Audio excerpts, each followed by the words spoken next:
I transmigrated into the abusive romance novel as the female lead's older brother, yet somehow, I ended up becoming the bed partner of the scumbag male lead's older brother. When I first arrived, I was greeted by a drunken father, an abused mother, a love-struck younger sister, my dropout self, and a family in shambles. Dragging all these burdens behind me, I clawed my way up to become the boss of a media empire. Welcome to History Channel. Subscribe to follow all our latest adventures. Story begins. When I transmigrated into a melodramatic novel, I became the female lead's older brother. Now, my love-struck younger sister has been humiliated, cheated on by the scumbag male lead. I didn't hesitate to take matters into my own hands, personally leading a group to beat the bastard into a hospital bed. At this very moment, I'm negotiating with the male lead's older brother in a private lounge. The room smells faintly of tobacco. I hold an unlit cigarette between my teeth, my knuckles bruised and bleeding, yet untouched by medical care. My suit jacket lies discarded on the chair, and my white shirt is crumpled, its sleeves roughly rolled up to my forearms. There's a blood stain smeared on the front. Whose blood? I have no idea. Slumping into the chair, I yank at my crooked tie and cast a sidelong glance at the man across from me. He's handsome, refined, and far too calm for my liking. Meanwhile, my lighter flickers to life in my hand, only to be extinguished just as quickly. So, I say, my voice laced with nonchalance, that cheating piece of trash, he's your brother. The man studies me with a composed interest, his sharp gaze lingering on my face. He finally lifts a teapot, pouring 2 cups of tea before sliding one across the table. His movements are deliberate, his long, narrow eyes betraying nothing as he speaks in a measured tone. Mr. Landis, I'm concerned about the fact that my brother is lying in a hospital bed because of you. I haven't called the authorities, yet. But don't think for a second that this matter will end with your decision. I tilt my head, observing him with casual amusement. He's poised, confident, and clearly not someone easily dealt with. To be fair, I acted on impulse when I hit his brother. Do I regret it? Not really. Worst case scenario, I spend a few days behind bars. Mr. Palmer, I counter, lifting my tea for a sip, you wouldn't understand what it's like to have a little sister. Your brother messed around, hurt Caroline, and as her older brother, I couldn't let it slide. I set the cup down, locking eyes with him. Sure, hitting him was impulsive, but we can settle this like men. Compensation, apologies, whatever. But let's not ignore the fact that your brother couldn't keep his pants zipped. A guy like that deserves a good beating, don't you think? Samuel Palmer chuckles softly, the sound low and sardonic. Mr. Landis, with an attitude like that, this conversation won't go far. Come on, I reply with a grin, raising my cup toward him. Let's be straightforward. You keep your brother away from my sister, and I'll make sure Caroline doesn't do anything stupid again. Deal? He regards me silently, his dark eyes sharp and unreadable. The weight of his gaze sends a chill down my spine, a feeling I haven't had in years. This guy isn't like his idiotic brother. He's sharp, calculating, and radiates authority. Finally, he raises his tea and clinks it against my cup with a crisp sound. You're right, my family was at fault here. I'll ensure my brother is disciplined. Let's leave it at that. No need for compensation. I'm not the type to press unreasonable demands. Though his words seem conciliatory, his gaze is anything but. There's an unspoken intensity in the way he looks at me, a scrutiny that makes my skin crawl. Still, I invite him to dinner as a gesture of goodwill. Samuel Palmer is every bit as composed and eloquent as I'd imagined, and by the time we leave the lounge, I've slung an arm over his shoulder, calling him my good brother with a laugh. He merely glances at me, a faint smile on his lips. His eyes, however, feel like a cold drizzle on a winter day, chilling me to the core.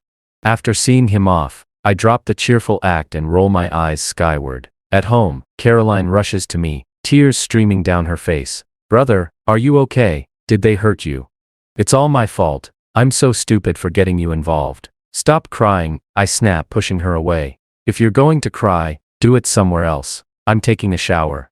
Later, as I sit at my desk, a chocolate stick in my mouth, I glare at her teary-eyed figure. Caroline, I've never cared about your love life. I give you money when you need it, and clean up your messes when you screw up. But I have one rule. If you're dumb enough to fall for a cheater, then suck it up. Don't call me crying about it. Caroline sniffles, looking pitiful. I'm sorry, brother. You're right. I was so dumb. I snort. At least you know it. Now get out of here. She returns later with a first aid kit, muttering about dressing my wounds. The next evening, I run into Samuel Palmer at a business dinner. This time, he's surrounded by influential figures, exuding authority in a tailored suit that seems to emphasize his intimidating presence. When our eyes meet, he raises a brow in mild surprise. "Palmer," I call out with a grin, shamelessly attempting to appear more familiar than we are. "What a coincidence to see you again so soon." His sharp gaze assesses me, and for a moment, I regret downing so much wine. By the time I stumble into the bathroom to sober up, I catch sight of him in the mirror, standing right behind me, cigarette in hand. My tongue brushes against my teeth as I glance at him, feeling the pull of curiosity, and something else I can't quite name. He was slightly taller than me, his gaze lazy, almost indifferent, as though carrying a hint of contempt when looking at others. The cigarette in his mouth flickered faintly, the ember glowing and dimming in turn. His long, narrow eyes, lined as if with the faintest trace of kohl, held a peculiar charm, soft and affectionate at first glance, but beneath the surface, an icy detachment lingered. Samuel Palmer pinched the cigarette lightly between two fingers, his voice a touch hoarse as he asked, "Care for a taste?" My eyes instinctively dropped to his mouth. His thin lips glistened faintly, exhaling a puff of smoke as he spoke before biting down on the cigarette again. I stepped forward, droplets of water from my face, tracing a path down my jaw and neck, dampening the front of my shirt. His gaze followed, resting on the shimmer of water against my skin. Without hesitation, I reached up, plucked the cigarette from his lips, and brought it to my own. The faint wetness, barely registered as I inhaled deeply, and exhaled a thick cloud of smoke. "Thanks, Mr. Palmer," I drawled, grinning faintly. "Feels great, I haven't had one in ages." His eyes swept over my face, light and unhurried, like a brush gliding over a canvas, pausing briefly on my brows, nose and finally my lips. "Quit smoking?" he asked, his tone mild. That look in his eyes sent a jolt through me, an almost visceral sense of being intruded upon, yet I wasn't one to let personal discomfort interfere with professional decorum. Publicly, I maintained appearances. "Yeah," I replied with exaggerated nonchalance, holding the cigarette loosely between my fingers. I arched a brow and tilted my head. "But what can I do? Looks like my efforts to quit just went up in smoke, thanks to you, Mr. Palmer." His gaze lingered briefly, his expression unreadable, before he leaned slightly closer, catching a whiff of the alcohol on me. His voice was smooth, yet laced with something deeper. "In that case, how about I make amends? Would Mr. Landis do me the honor of sharing a meal?" I stubbed out the cigarette, tossing it into a nearby trash can. Though I was buzzed, my head was still clear enough for business. I'd mastered the art of feigning intoxication, just enough to loosen tongues without losing my grip. "Sure," I said, turning to leave, only for my foot to slip, already unsteady from the drinks. I tipped backward, a moment of disorientation washing over me. A firm hand caught me at the waist, steadying me, while my reflexes kicked in. I grabbed his tie, yanking him closer in the process. "Careful," his voice murmured near my ear, low and rasping, the warmth of his breath brushing against my skin. It sent a shiver straight through my bones. I glanced up to find him smiling, a calm and calculated curve to his lips that raised the hairs on the back of my neck. Righting myself, I brushed off the odd sensation. There was something about this man that felt off. Unsettling, even. As he adjusted his grip to steady me further, I suddenly found myself leaning fully against him. It wasn't a hard collision, but it was enough to leave me dizzy, my head spinning slightly. Samuel Palmer, ever the gentleman, released me promptly, his voice soft with concern. "Are you all right?" The faint scent of alcohol mingled between us, indistinguishable, whether it was his or mine. My hand, almost instinctively, landed on his chest, solid, firm. It felt like patting a wall of muscle. "Thanks, Mr. Palmer," I muttered, stepping back. Straightening myself, I leaned against the sink, steadying my breath. "Sorry for the mess. Guess I drank more than I realized. Hope I didn't make a fool of myself." Out of the corner of my eye, I noticed the restroom door was shut, cutting us off from the world outside. Turning my gaze back to Samuel Palmer, I sized him up again. His build, his looks, everything about him exuded precision and perfection. Interesting. He took a step forward, closing the space between us. Standing directly before me, he inclined his head slightly, his deep voice carrying a note of amusement. "Had a bit too much to drink, haven't you? Should I see you home, Mr. Landis?" I flicked my tongue over my lips, A deliberate pause before replying. Wouldn't that be an appropriate question mark? In the car, Samuel Palmer and I sat in the back seat while his driver handled the journey to drop me off. My assistant, ever the professional, had opted to take a cab home. True to his word, Samuel delivered me safely to my doorstep. As I got out of the car, I casually invited him, "Want to come up for a cup of hot water?" With a polite, gentle smile, he declined. Another time, perhaps. I raised a brow, shrugged and grabbed my suit jacket before stepping out.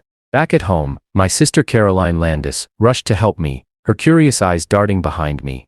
"Who was that who dropped you off, big brother?" She had been spying from the balcony of our modestly high apartment, catching a glimpse of me exiting Samuel Palmer's car. Frowning, I shot back, "Why are you still here? Don't you have classes?" Caroline giggled sheepishly. "I'm leaving tomorrow." I didn't bother replying and headed straight to my room. While showering, an image of Samuel Palmer smoking flashed in my mind. "Cha," I muttered under my breath, shaking it off. As work piled up, I didn't see Samuel for nearly half a month, and had almost forgotten about him.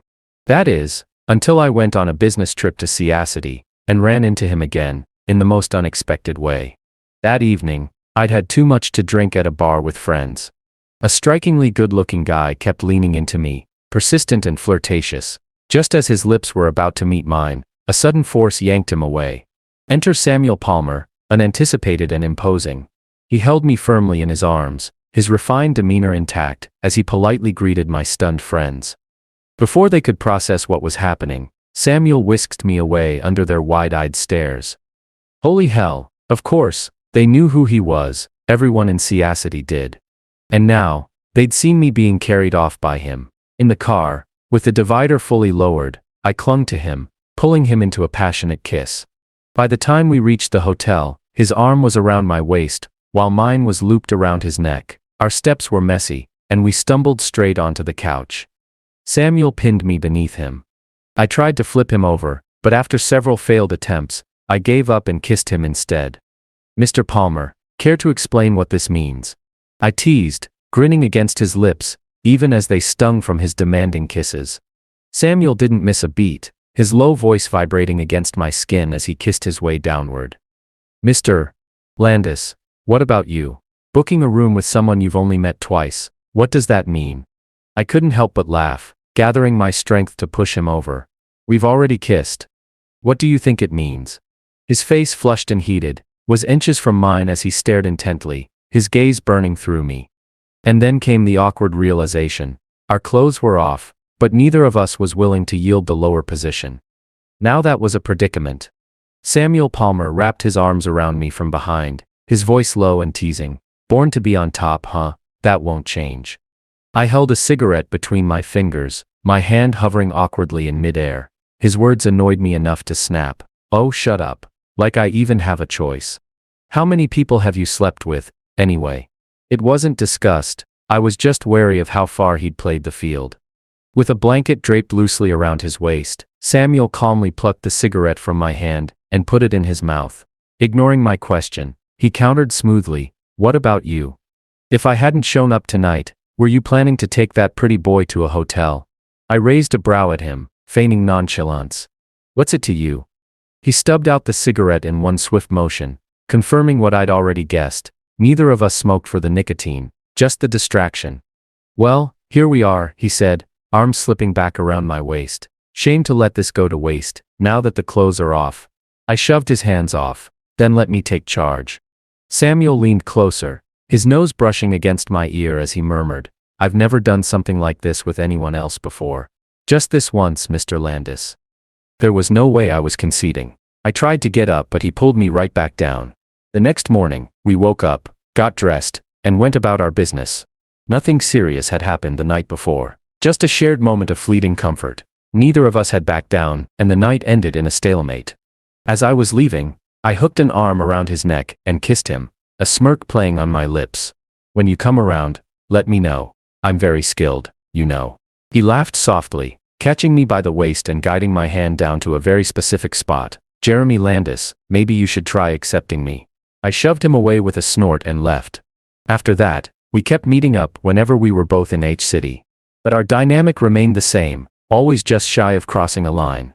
Meanwhile, My sister secretly got back together with his brother, but I couldn't care less. It didn't interfere with my arrangement with Samuel, after all. We weren't love-struck teenagers. We were adults, loyal to the pleasures of the body, indulging in a game we both knew the rules to. That said, my association with Samuel Palmer brought me access to people and opportunities I never would have reached on my own. Not that I minded rewarding him for it every now and then. On one such occasion, as I traced a finger over the sharp contours of his muscles, I couldn't help but smirk. Damn, you really are ridiculously good-looking. His muscles tensed under my touch, and he leaned down to kiss my face, his voice a quiet growl. From the first moment I saw you, I wanted to explore you thoroughly. I laughed, amused by his candor. Next time, Samuel said, his tone almost lazy as he adjusted the blanket over us, how about we go to your place? I blinked, slightly taken aback. You want to come to my house? He pulled me closer under the covers, his fingers resting lightly on my waist. Didn't you invite me the last time I dropped you off? Last time. Oh, he must have been referring to the second time we'd met, after that dinner, when he'd driven me home. I studied his face. His usual sharp, cold features were softened now, painted with a languid trace of desire. Lifting a hand, I brushed my fingers over his brow. What exactly do you mean, Mr. Palmer? Samuel caught my wrist, pressing a kiss to my fingertips. His voice dipped lower, teasing and deliberate. To get to know you better, much better.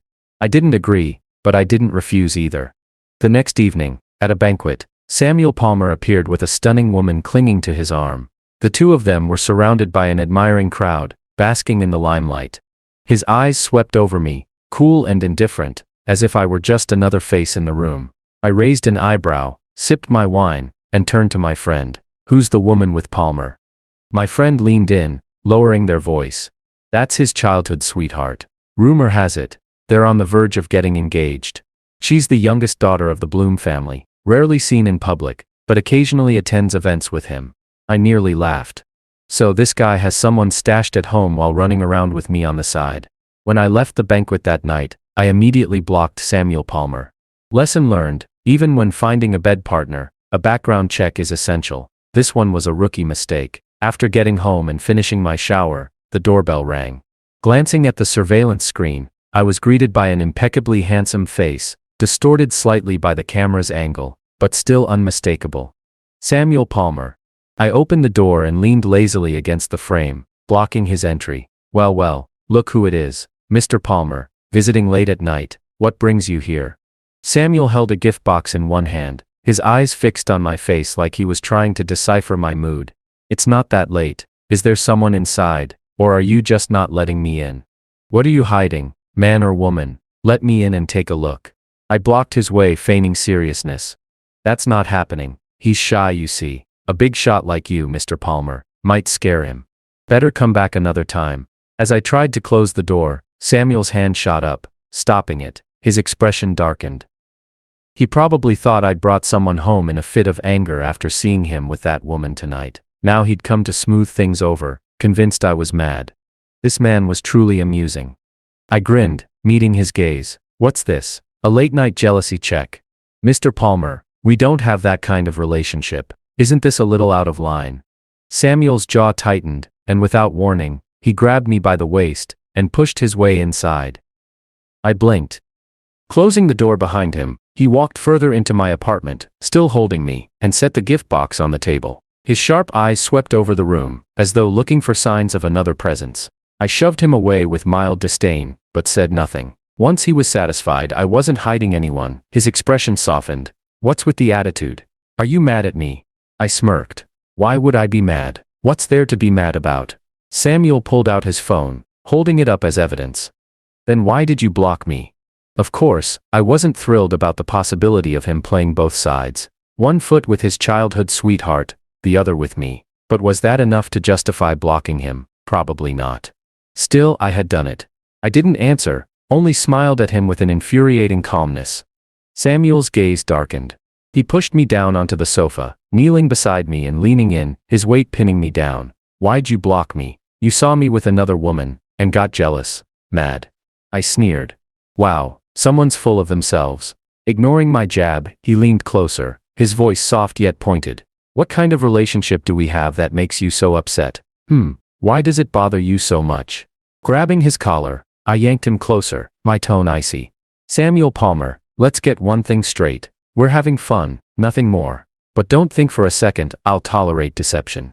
At the very least, during this fun, I expect you to keep it clean. If you can't even manage that, what use do I have for a waste of space like you? My tone dripped with contempt, my confidence unshakable. In that moment, the man who commanded power and influence in every room he walked into looked like he was being appraised, his value hanging by a thread, ready to be discarded if I deemed him unworthy. Samuel Palmer stared at my indifferent expression, visibly displeased, yet that same frustration seemed to ignite something within him. Men are inherently pathetic. He wanted to control me, and I wanted to keep him on edge. Back and forth, we pulled each other like a tug of war where neither side would admit defeat. By now, I understood his game. Bringing a woman to the banquet wasn't an issue. After all, we hadn't defined our relationship. I'd done the same, brought a date to events for appearances. But he deliberately ignored me that night, just to test me, to see my reaction, maybe even to watch me sulk over him. Instead, I grabbed his hair, pulling his head closer, and hissed in his ear, "You bastard. Filthy dog." His scalp must have hurt, but his eyes burned with exhilaration, tinted with a dangerous red. "And you're no saint either," he shot back, voice low and smug. "You blocked me over something so petty, completely out of character for Jeremy Landis. Wasn't it just a show for me? Admit it. We're a match made in hell."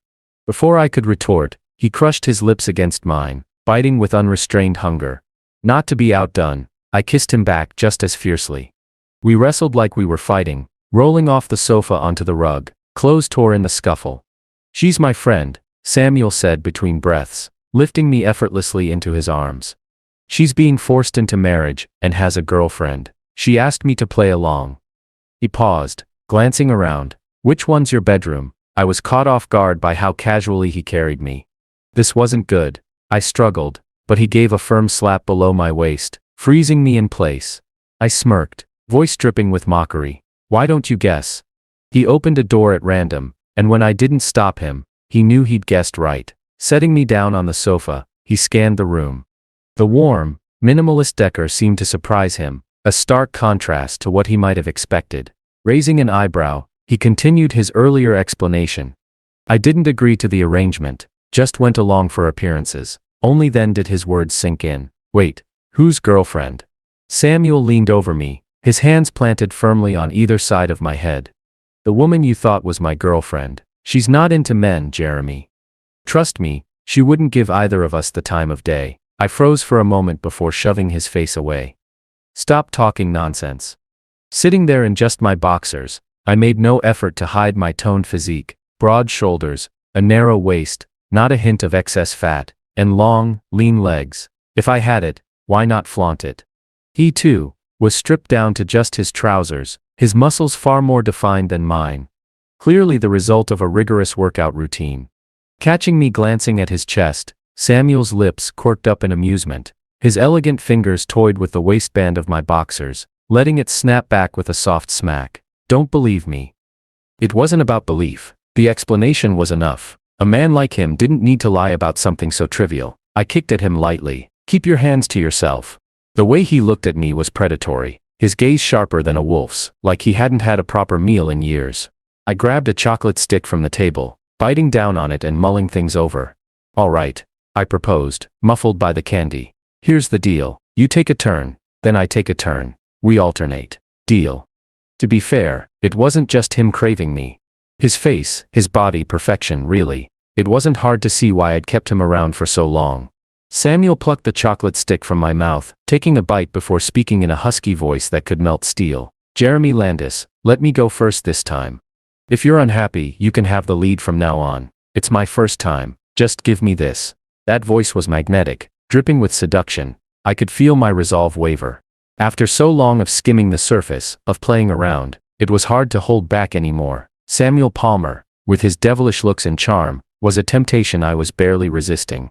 I kicked him lightly. "Fine, but let's agree if I'm not happy, we stop, and next time it's my turn." Samuel lowered his gaze, a smile curling his lips. "All right," he murmured.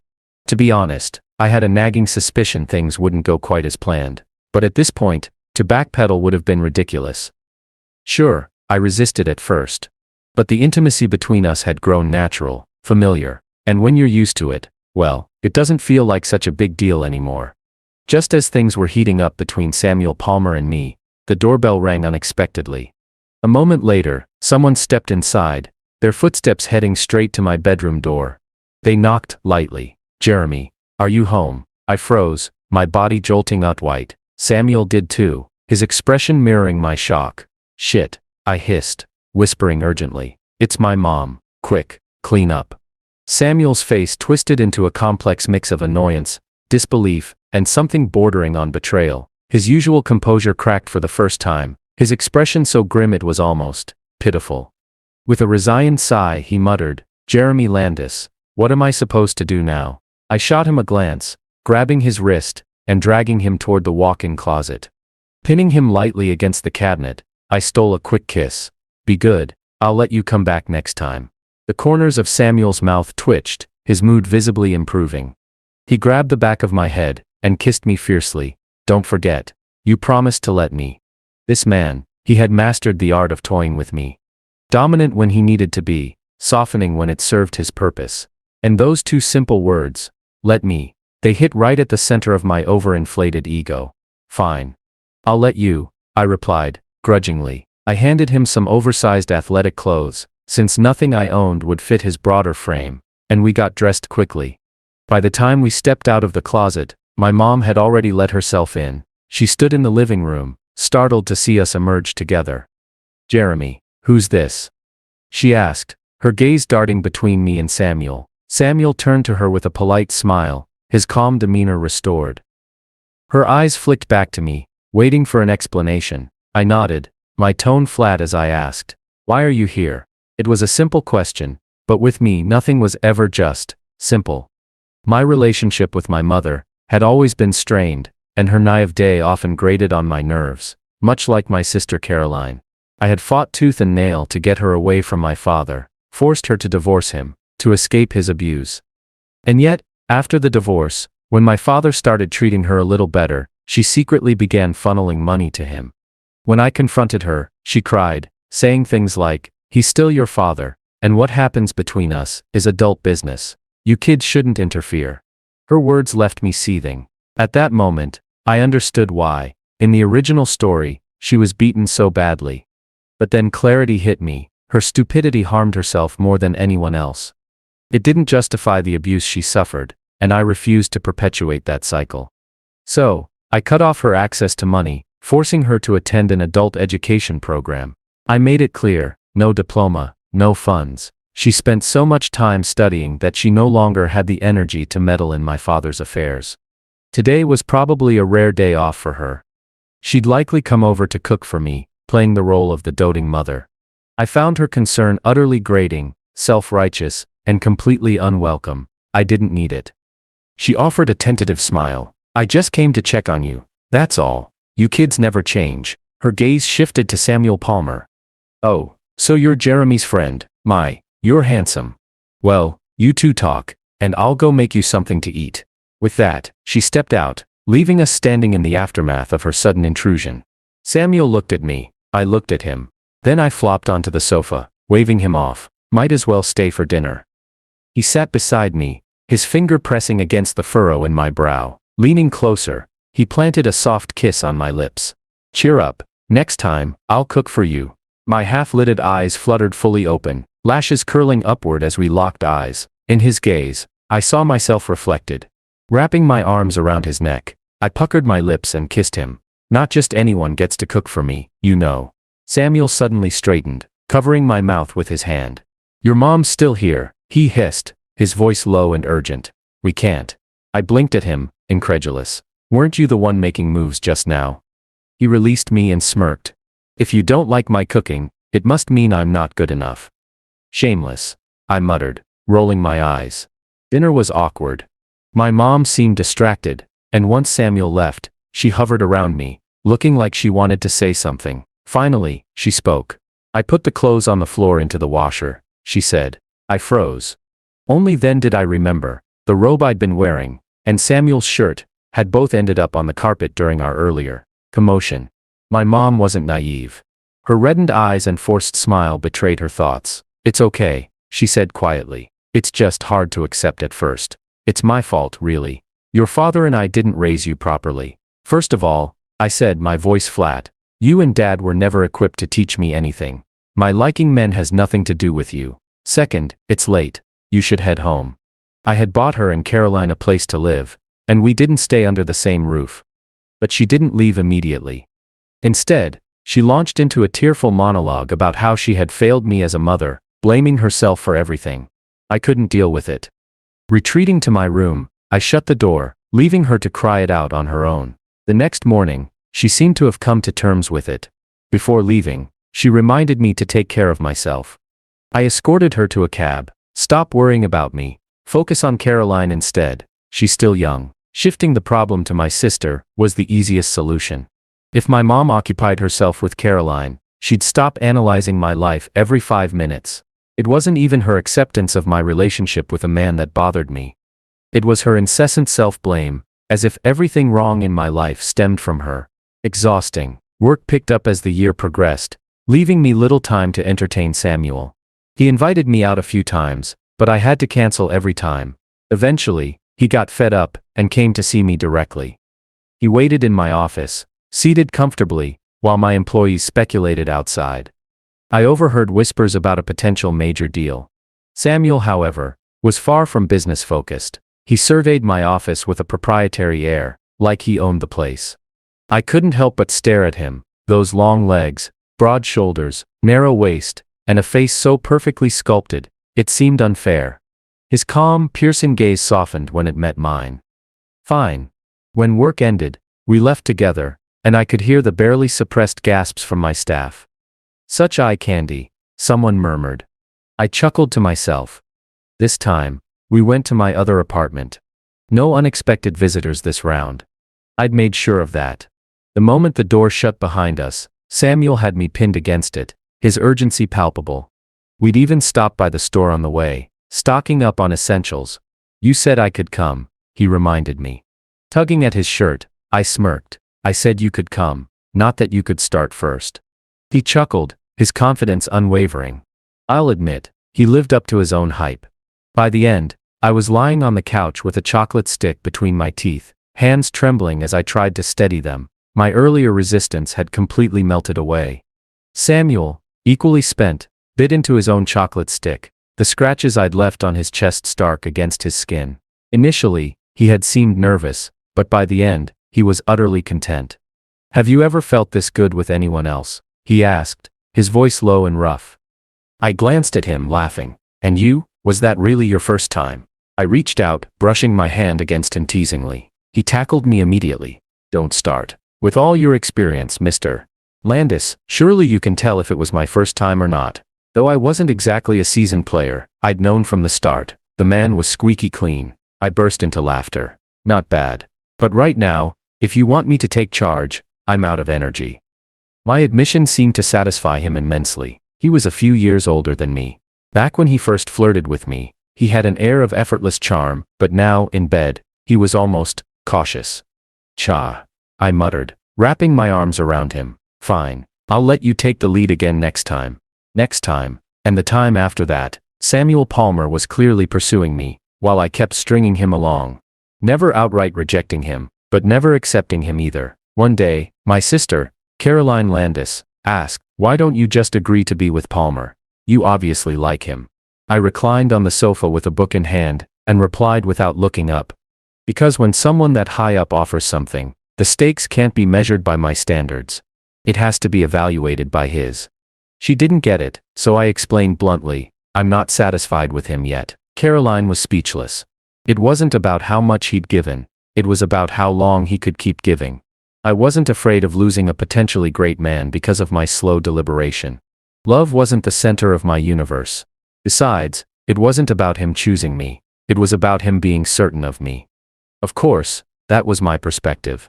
Samuel Palmer, on the other hand, was convinced we were destined to be together. One evening, I went out drinking with friends at a bar, and ended up a little too tipsy. A ridiculously attractive mixed-race guy, one of my friend's friends, offered to take me home. As he helped me up, I was about to refuse when someone yanked me out of his grasp.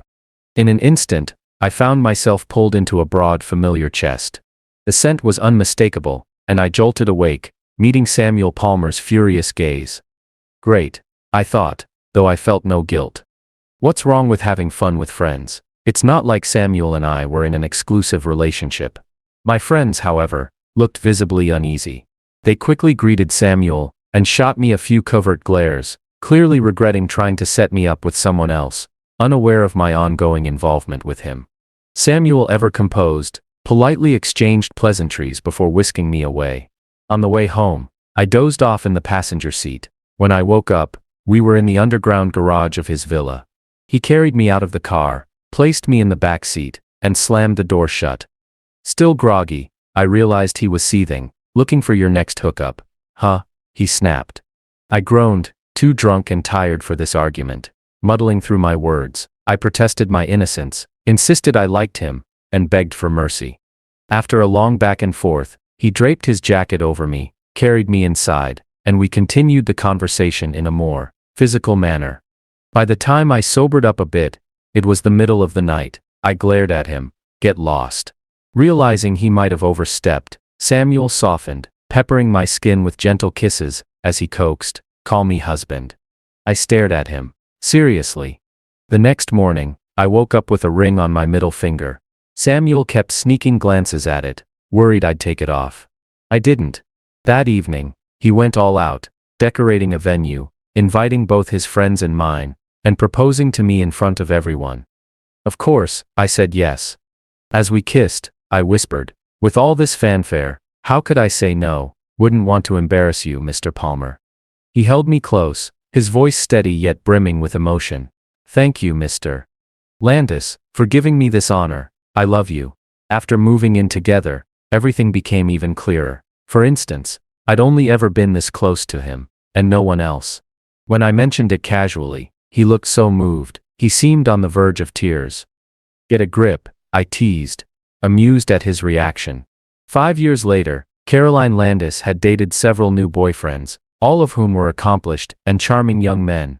Meanwhile, Alan Palmer, the reformed Playboy male lead from the original story, and Samuel Palmer's younger brother, was utterly unable to accept this reality. Desperate to win her back, he kept trying to reconcile with her. Caroline, however, didn't even spare him a glance. Instead, she turned to me one day, practically glowing with satisfaction.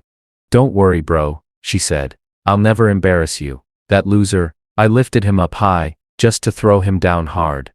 I sighed. Right.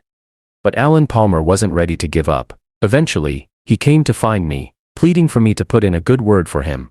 I couldn't stand the sight of him. Did he really think that a few years of half-hearted devotion to my sister would convince me he was worth anything? Absolutely not. The truth was simple: Alan Palmer wasn't a good person. Whether Caroline gave him the time of day was her decision, not mine. I'd always said the same thing. If Caroline needed money, I'd give it. If she ran into trouble, I'd handle it. But everything else, none of my business. Eventually, Samuel Palmer stepped in and threw his brother out. "You'd better stay away from your sister-in-law," Samuel told Alan, his tone cold and cutting. "Wouldn't want her to think I'm the kind of man who associates with your ilk." Alan's ego shattered on the spot. For Christmas that year, we spent the holiday at Samuel Palmer's family home. His parents were surprisingly accepting of me, while my own mother, who had initially been uncomfortable with our relationship, had undergone a complete change. After realizing she couldn't alter the situation, she ended up treating Samuel better than she treated me. And I don't mean that as an exaggeration. She genuinely favored him over me. For instance, she had an almost automatic habit of putting me down to praise Samuel, assuming it would show him how much she approved of him, and in turn, encourage him to treat me better. In reality, all it did was make Samuel feel even more protective of me. That night, back at our own home, Samuel held me close, soothing me like one would a child. I brushed off his doting on the surface, pretending not to care, but he knew better. He could feel it in the way I let him take control, in how I softened for him without resistance. "Baby," Samuel murmured, his voice rough with affection as he whispered sweet nothings and filthy promises alike. "I love you so much." Cupping his face in my hands, I smiled. "I know, I love you too." The end. Thanks for stopping by. Subscribe and hit the notification bell so you don't miss out on any new videos.